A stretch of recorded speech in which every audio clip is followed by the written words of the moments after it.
નિફ્ટીની દિગ્ગજ company axis bank પોતાના Q3ના results જાહેર કરશે, જેમાં પહેલાં અનુમાન પર નજર કરશું તો નફાના ફ્રન્ટ પર આપણને એક સારો એવો ઉછાળાની અપેક્ષા છે. લગભગ આપણને 5% ઉછાળો આમાં જોવા મળી શકે અને 6,390 કરોડ પર આપણને નફો આવતો જોવા મળી શકે છે. એના ફ્રન્ટ્સ પર નજર કરશું ત્યાં પણ 12,532 કરોડની સામે આપણને 9% વધીને 13,660 કરોડ પર આપણને એનઆઈએસના નંબર્સ વાયવાય ધોરણે આવતા જોવા મળી શકે છે. પરંતુ ડિપોઝિટ ગ્રોથ જે છે તે વાયવાર ધોરણે અહીંયા ઘટતા જોવા મળી શકે છે. 18.5%થી ઘટીને 13.7% પર આપણને ડિપોઝિટ ગ્રોથ જોવા મળી શકે છે. લોન ગ્રોથ પણ અહીંયા ઘટવાના અનુમાન બની રહ્યા છે. 22.3%થી ઘટીને 11.4% પર રહેવાના અંદાજ અહીંયા જોવા મળી રહ્યા છે.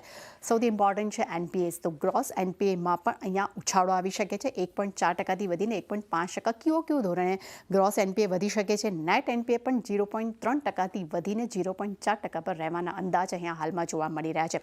પ્રોવિઝન પર નજર કરશું ત્યાં પણ આપણને એક ઉછાળો જોવા મળી શકે છે. 1,030 કરોડથી આપણને વધીને 1,760 કરોડ પર આપણને પ્રોવિઝન્સ વાય ધોરણે નંબર્સ આવવાના અનુમાન જોવા મળી રહ્યા છે. એટલું જ અહીં Q3 FY25 માટે એનઆઈએમ પર નજર કરશું તો તે 3.8થી 4%ની વચ્ચે જ રહેવાનો અંદાજ અહીંયા જોવા મળી રહ્યો છે.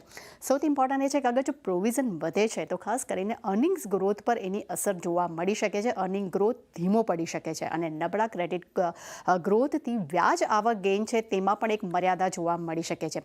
અનસિક્યોર્ડ લોન છે તેના પર નજર કરશું ત્યાં પણ સ્લિપેજીસ વધવાની એક ધારણા બની રહી છે. એટલે કે નવી એનપીએ અહીંયા વધી શકે છે અને એમએફઆઈ અનસિક્યોર્ડ લોનથી ગ્રોસ એનપીએ પણ વધવાની આશંકા છે. એટલે એક્સિસ બેંકના રિઝલ્ટ જે છે તે ઓવરઓલ થોડા નબળા આવવાની આશંકા અત્યારે હાલમાં જોવા મળી રહી છે. ઓકે, તો એક્સિસ બેંક